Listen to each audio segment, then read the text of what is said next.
Padagusan ginigibong paglibot-libot asin pagbisita kan Team 1 Iriga sa panginganot ni Mayor Rex Oliva asin Vice Mayor Edgel Dimaywan sa mga barangay kan Siyudad ng Iriga kasabay naman kan magkapira ng aldaw na karampanya na nagapon kan Marso 28. Dakulang suportaman ang nariresibi kan Team 1 Iriga sa mga barangay na sa indang dudumanan asin nabisita. Nagkukundusir man in house-to-house campaign ang nasabi ng grupo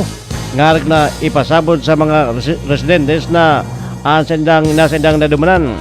kung ano na ang inabot na progreso